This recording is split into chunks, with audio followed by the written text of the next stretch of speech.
신명기서는 우리가 굳이 말하면 좀 이렇게 모세의 신학이다, 이렇게 좀 얘기를 해보면 어떨까 싶습니다. 모세한테 무슨 신학이 있었느냐? 신학이 무슨 사람이 하나님의 말씀을 가지고 하는 거지 뭐 이렇게 생각을 할 수 있겠지만, 모세의 신학이라고 말하자면 굳이 모세가 신학을 만들었다 이런 말은 아닌 거죠. 그게 아니라 하나님의 말씀에 대한 모세의 어떤 이해라고 우리가 이제 학문적으로 그렇게 좀 볼 수가 있지 않냐. 그런 면에서 모세의 신학이다, 이제 이렇게 말을 하는 거죠. 그러면 뭐가 모세의 신학이냐? 다름 아니라 여호와의 율법에 대한 모세의 이해, 이렇게 이제 굳이 타이틀을 붙일 수가 있는 거겠죠. 자, 여호와의 율법, 그것은 먼저 하나님께서 이스라엘을 애굽에서 불러내고, 그리고 그 호렙산에서 모세와 만나 주시고, 그리고 그 불 가운데에서 여호와가 임재하시고, 그래서 이스라엘 백성들과 언약을 맺으셨다, 이거죠. 이게 바로 모세의 율법에 대한 지금 신명기서의 해설이죠. 설명이잖아요. 이런 것들을 우리가 또 잘 주목을 해 봐야 됩니다. 왜냐하면 중요하잖아요. 이스라엘에게 있어서는 율법은 굉장히 중요하잖아요. 그리고 예수님이 오실 때까지 이 신명기서에서 모세가 율법을 설명한 그 말씀대로 이스라엘의 모든 역사가 그 속에 다 이루어지는 거잖아요. 그러니까 이 신명기서에서 모세가 해설한 이 율법에 대한 이해는 아주 중요한 거죠. 새벽이지만 그런 점에서만 해서 우리가 간략하게 내용들을 좀 보려고 그럽니다. 그래서 4장 1절에 보면 모세는 가르치는 규례와 법도를 듣고 준행하라. 그리하면 너희가 살 것이요 너희 하나님 여호와께서 주시는 땅에 들어가서 그것을 얻게 되리라. 이것도 그래 따지면 신학인 거예요. 여호와의 언약의 말씀에 거하면 그 약속의 말씀대로 모든 것들을 다 얻게 되리라 라는 내용이잖아요. 그리고 2절에도 가감하지 말라. 그리고 너희는 너희 하나님 여호와의 명령을 지키라. 가감하지 말고 지키라는 거죠. 가감하지 말라. 이런 것도 중요하잖아요. 그리고 4절에 오직 너희의 하나님 여호와께부터 떠나지 않은 너희는, 이렇게 하나님한테 딱 붙어 있는 너희는 생존하였지 않느냐, 그 말인 거죠. 그래서 내가 나의 하나님 여호와께서 명령하신 대로 규례와 법도를 너희에게 가르쳤으므로 너희가 들어가서 기업으로 차지할 땅에서 그대로 행하게 하려 함이다. 그게 바로 율법이라는 거죠. 이렇게 모세는 율법을 지금 가르치는 거예요. 그래서 너희는 지켜 행하라. 이것이 여러 민족 앞에서 너희의 지혜요 너희의 지식이라. 이런 게 세상의 그 어느 종교에서도 발견할 수 없는 교훈이잖아요. 굳이 말하면 이런 것들도 교이라고 할 수 있어요. 도구마라고 할 수 있는 거예요. 보세요. 율법의 말씀을 지켜 행하는 것이 너희의 지혜이고 지식이다. 이거는 다른 종교가 가지고 있지 않는 거죠. 왜냐하면 이스라엘이 가지고 있는 그 종교의 핵심은 하나님의 말씀이고, 그것이 구약시대 때는 율법으로 주어졌고, 그 율법을 듣고 지켜 행하는 것, 이것이 바로 참된 지혜이고 참된 지식이기 때문에 그런 거예요. 여호와를 경외하는 것이 지식의 근본이다, 그것이 지혜다, 참된 자를 아는 것이 지혜다, 이런 말씀들은 그러니까 전부 다 이 모세의 율법에서부터 나온 거예요.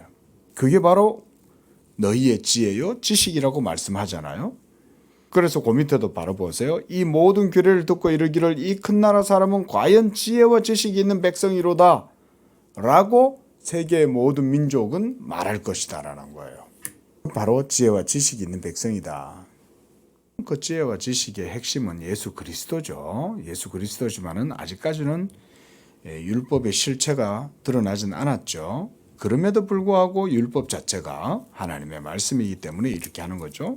그래서 8절에 오늘 내가 너희에게 선포하는 이 율법과 같이 그 규례와 법도가 공의로운 큰 나라가 어디 있느냐? 세계 어디에도 찾아볼 수 없는 거죠. 그러므로 9절에 너는 스스로 삼가하며 네 마음을 힘써 지키라. 네가 눈으로 본 그 일을 잊어버리지 말라. 네가 생존하는 날 동안에 그 일들이 네 마음에서 떠나지 않도록 조심하라. 10절에 중반절에 내가 그들에게 내 말을 들려주어 그들이 세상에 사는 날 동안 나를 경외함을 배우게 하고 그 자녀에게 가르치게 하리라. 이 바로 하나님께서 언약의 자손들이 이 땅 가운데에서 끊어지지 않고 계속해서 이어지도록 이렇게 하신다는 거죠. 그리고 11절에 너희가 가까이 나와 산 아래에 서니 그 산에 불이 붙어 불길이 충천하고 어둠과 구름과 흑암이 덮였다 그랬습니다. 이게 여호와의 임재를 이렇게 보여주는 거죠. 불이 임하는데 불이 임했으면 밝고 환하고 이래야 될 텐데 어두움과 구름과 흑암이 덮였다. 여호와의 임재가 불 가운데 임하지만 또한 구름이 여호와의 임재를 또 막고 있는 거죠. 여호와의 임재를 또 구름이 막고 있으니까 또 한편으로는 어두운 거예요. 그 구름 속에서는 막 그 뜨거운 불이 막 일어나고 있는데 또한 구름으로 뒤덮여 갖고 흑암이 또 가득한 거예요. 이런 게 여호와의 임재의 어미하심 이런 걸 보여주는 거죠.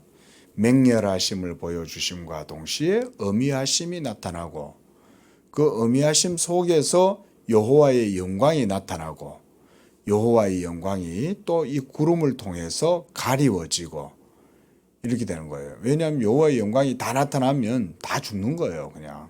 그러니까 어떻게 보면 구름은 여호와의 영광의 그 어미하심을 가려주는 거다 이렇게도 볼 수 있잖아요. 그래서 12절에 여호와께서 불길 중에서 너희에게 말씀하시되 음성뿐이므로 그 말소리만 듣고 형상은 보지 못했다는 것을 너희가 주의해라 이 말이죠. 말씀 목소리는 들리는데 형상은 안 보이잖아요. 이런 게 말하자면 이제 우리가 신학적으로는 이제 여호와의 음성이다 이렇게 말을 하는 거죠. 하나님의 말씀. 그 썰몬이라는 말이 신학적으로 세르모라고 하는 그 말씀에서 나왔다고 합니다. 썰몬, 세르모. 목사가 말씀을 전하잖아요. 그러면 하나님의 말씀을 전할 때 우리가 하나님을 보지 않지만 하나님의 음성은 듣는 거예요. 말하자면 그런 게 이제 우리가 썰몬, 세르모의 어떤 의미의 어떤 기원이라고도 볼 수가 있는 거죠. 그래서 하나님의 형상은 보지 못하지만 하나님의 음성을 듣는 거죠. 그게 바로 오늘날로 하면 목사를 통해서 그 일이 이루어진다는 거예요. 목사가 복음을 선포하면 그것을 듣고 믿고 지켜 행하는 것. 이것은 구약의 이스라엘 백성들이 율법을 듣고 지켜 행하는 것과 다를 바가 없죠. 똑같은 거예요. 그래서 13절에 여호와께서 그의 언약을 너희에게 반포하시되 너희가 지켜라고 명령하셨으니 십계명의 두 돌판에 친히 쓰신 것이다. 그러니까 십계명 두 돌판은 언약의 돌판이다. 그렇게 말을 하는 거죠. 그리고 15절에 모세는 또한 이것도 언급을 합니다. 그렇죠? 호렙산 불길 중에서 너희에게 말씀하시던 날에 너희가 어떤 형상도 보지 못했음을 너희가 깊이 주목하고 삼가해라 이 말이죠. 하나님의 형상은 없다는 거죠. 하나님은 우리 인간이 뭐라고 형용할 수 있고 표현할 수 있는 어떤 형상도 그분에게는 없다는 사실을 기억해라. 이 말은 하나님의 영원하심을 말함과 동시에 그분의 전능하심과 그분의 뛰어나심을 의미하는 거죠. 왜냐하면 이 세상에 그 모든 형상들은 각각이 제각각이 뛰어난 점들이 있어요. 개미도 개미만의 탁월함이 있는 거예요. 개미도. 그리고 더 크게는 또 큰 하늘의 천공도 그 자체의 어떤 질서라든가 또 고유한 의미가 있는 거예요. 그러니까 거시적인 것이든 미시적인 것이든 그 어떤 것들조차 하나하나 다 의미가 있다 한들 그 모든 것들은 다 천지 만물의 창조주 하나님이 만드신 거지 그 자체 속에 하나님의 형상 자체를 볼 수는 없는 거예요. 우리가 하나님의 지혜와 하나님의 영광이 거기에서 빛난다 할지라도 어느 것으로도 하나님의 형상을 희화화할 수 있는 그런 것들은 하나도 없다. 주의해야 되겠죠. 그래서 모세는 이제 16절에는 사람의 형상을 얘기하고 17절에서는 땅 위에 있는 짐승의 형상을 말하고 땅에 기는 곤충의 형상도 말하고 그리고 하늘의 해와 달과 별들에 대해서도 말하고 그렇게 얘기하는 거죠. 하지만 이 모든 것들은 하나님께서 인간들을 위해서 만들어 놓은 거지 너희가 그런 것들을 섬겨서는 안 된다. 그걸 만드신 하나님을 섬겨야지 그 말이죠. 그래서 20절에 너희를 새 풀무불 곧 애굽에서 인도하여 내사 자기 기업의 백성을 삼으신 것이 오늘과 같아도 그러니까 너희가 하나님의 백성으로 하나님이 특별하게 빼내가지고 자기의 언약의 기업으로 삼으셨을지라도 이 말이에요. 삼으셨을지라도 너희가 우상을 섬기면 여호와 이외에 다른 것들을 형상화하고 그것을 섬기면 너희는 요단강을 건너가지 못할 것이고 그 가나안 땅을 얻지 못할 것이다. 그래서 23절에 스스로 삼가하고 하나님 여호와께서 너희와 세우신 언약을 잊지 말라. 바로 우상을 섬기지 말라는 거죠. 우상 섬기는 것은 하나님을 거역하는 것이고 언약을 배반하는 거다 이 말인 거예요. 하지만 어떻습니까? 이 이후로 우리가 이스라엘 역사 속에서 봤듯이 이스라엘은 계속해서 이 범죄를 저지르죠.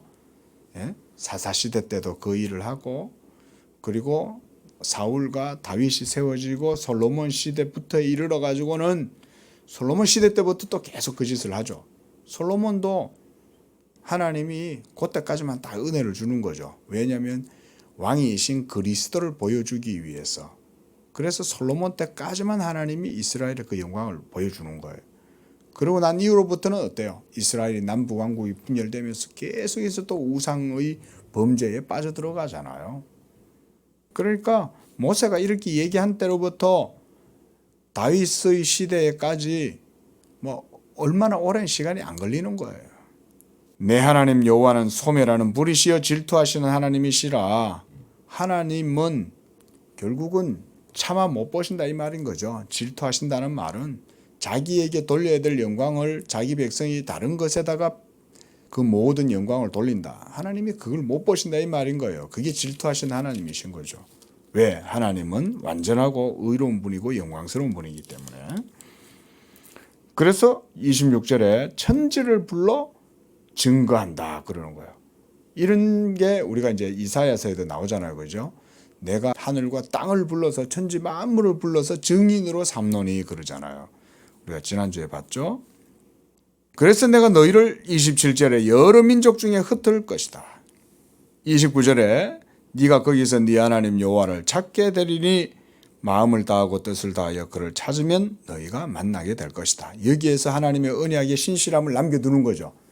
다 흩어버리겠지만은 하나님은 그래도 벌써 그걸 다 보시는 거예요.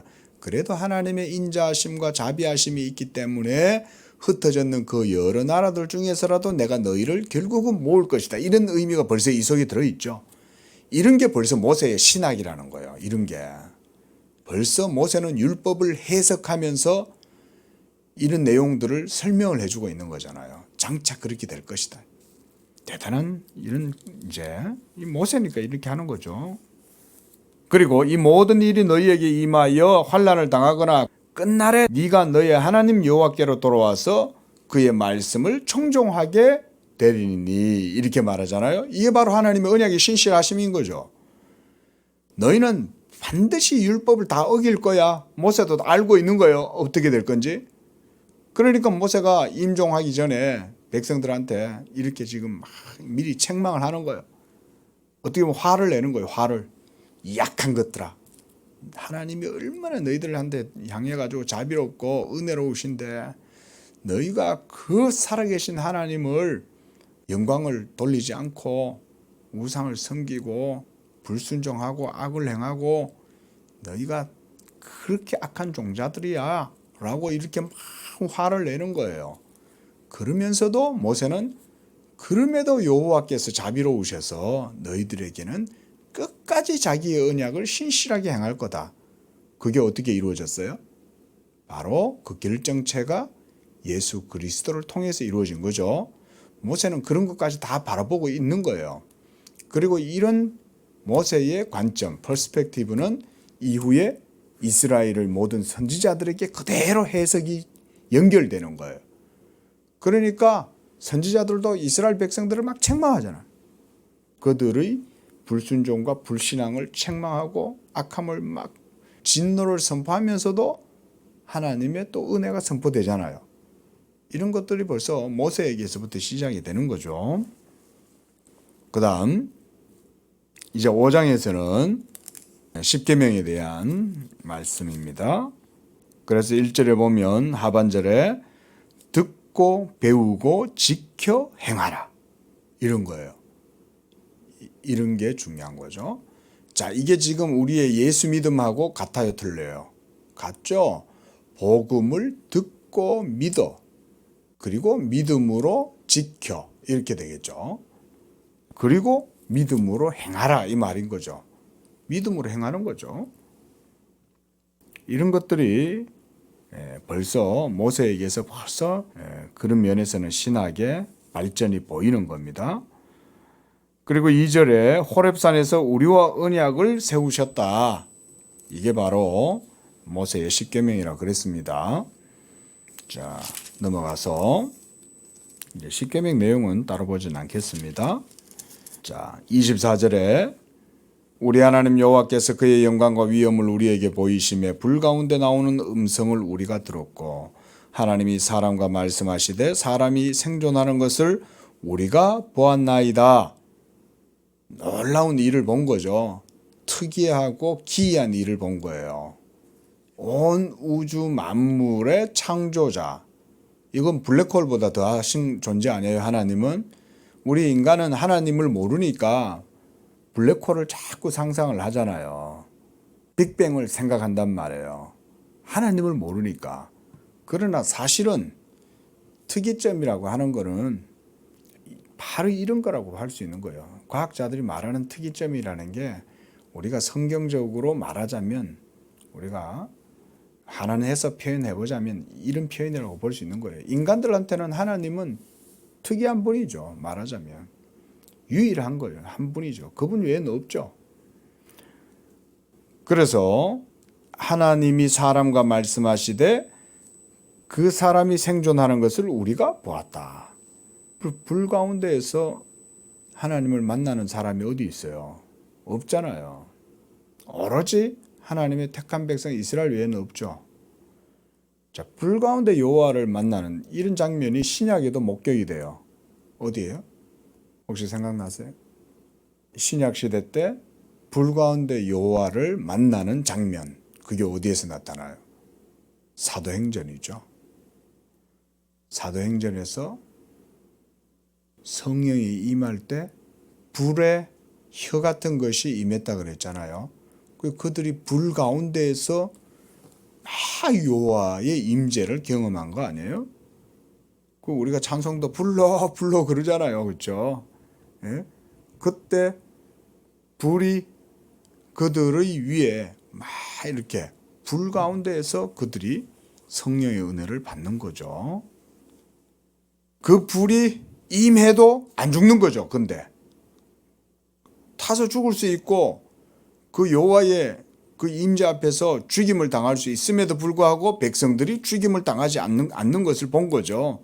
그래서 불 가운데 나오는 음성을 들었고 하나님이 사람과 말씀하시되 그 사람이 죽지 않고 생존하고 있는 것을 봤다는 거예요. 얼마나 여호와의 임재가 두려웠겠어요. 당시에 이스라엘 백성들의 눈에. 뭐 그건 지금도 마찬가지고. 자, 25절에 우리가 우리 하나님의 음성을 다시 들으면 죽을 것이다. 죽을 것 같죠? 그만큼 하나님이 무서운 분인 거예요. 그래서 육신을 가진 자로서 우리처럼 살아 계시는 하나님의 음성을 불가운데에서 바람을 듣고 생존한 자가 누구니까? 이스라엘 백성들이 이렇게 고백을 하는 거죠. 그래서 당신이 나아가서 우리 하나님 여호와께서 하시는 말씀을 듣고 우리 하나님 여호와께서 당신에게 이르시는 것을 우리에게 전하소서. 이게 설교의 기원이에요. 굳이 이런 것도 말하자면 설교하기인 거죠. 하나님이 불가운데서 말씀하시고 모세가 가서 그 말씀을 듣고 백성들에게 전하는 거, 이게 설교 아니에요? 왜냐하면 하나님이 직접 말씀하시면 우리 인생들, 죄인들이 그 거룩한 말씀을 들을 수가 없기 때문에 무서우니까. 그래서 오늘날도 칼빈은 그래서 이렇게 설교를 하는 거예요. 설교자가 중요한 건 하나님의 말씀을 선포하고 증거한다는 거예요. 하나님이 오늘날도 직접 말씀하실 수 있지만 사람 목사를 세워서 사람의 입을 통해서 하나님의 말씀이 증거되게 하시고 그걸 통해서 하나님의 은총과 언약이 자비하심이 그 설교를 통해 가지고 백성들에게 세워지도록 하신다는 거예요. 하나님의 말씀을 그렇게 세운다는 거예요. 그래서 그 선포되는 말씀을 듣고 믿고 지켜 행함으로 언약이 세워지게 하시는 것, 이런 거죠. 자, 6장에서는 바로 그런 맥락에서 잠깐만 언급을 하고 마치겠습니다. 자, 그래서 4절에서 6장 4절에 이스라엘아 들으라, 이 유명한 구절이잖아요. 쉐마 이스라엘이라는 거예요. 이게 여호와의 말씀을 들으라는 거예요. 오늘날도 설교의 말씀을 들으라는 거예요. 이게 똑같은 거예요. 하나님은 말씀하시고 백성은 듣는 거, 이게 언약의 형식이잖아요. 그래서 마음을 다해서 뜻을 다해서 힘을 다해서 여호와의 말씀을 들으라는 거예요. 듣는 게 하나님을 사랑하는 거예요. 이게 얼마나 그래서 필요합니까? 그렇죠? 들음이 그래서 중요한 거예요. 듣는 게. 하나님의 말씀을 들어라, 이 말은 여호와를 사랑해라는 말과 같은 거예요. 들어야 행할 거 아니에요? 안 들으면 못 행하죠. 들어야 행하고, 그러므로 들음은 믿음이고 이 말인 거예요. 근데 그걸 안 듣잖아요. 그러니까 안 믿을 거 아니에요. 그런데 신약 시대 때는 믿는 거죠. 복음을 듣고 믿게 되는 거잖아요. 그죠? 그래서 사도 바울이 들으면 믿음에서 나온다 그러지 않습니까? 그러니까 그때 믿음은 들음에서 나오는데 그 들음 자체가 율법으로 말미암는 게 아니라 복음의 능력이기 때문에 그렇다는 거예요. 그 속에 그런 신학이 있어요. 그런 신학이. 그러므로 믿음은 들음에서 난다는 게 바로 그 이런 맥락인 거예요. 그때 사도 바울이 말하는 들음이란 율법을 들음이 아니라 복음을 들음이에요. 이런 거는 별로 언급들을 안 하시는데 아주 중요한 신학입니다. 사실은 사도 바울이 말하고자 하는 것은 그때 복음을 들음의 역사는, 성령의 역사는 율법 아래에 있는 것과 다른 거예요. 그런 차이가 있어요. 자, 6장은 제가 이렇게 정리를 하고 마치겠습니다. 결국은 이런 율법을 듣고 지켜 행한다, 이것을 다른 말로 하면 오늘날 신약 시대 때는 예수를 잘 믿으면, 이 말과 같은 거예요. 하나님의 음성을 잘 들으면 결국은 예수를 믿는 것이고, 예수를 믿으면 율법의 이러한 모든 복이 예수 믿음을 통해서 이루어진다. 왜? 하나님의 언약의 복은 예수 믿음 가운데 세워져 있기 때문에. 이거죠. 예수 믿음 가운데 세워져 있기 때문에 예수 믿음이 바로 구약의 율법 신앙과 동일한 언약의 통일성을 갖는다, 그 말인 거예요. 기도하겠습니다. 하나님 아버지, 감사합니다.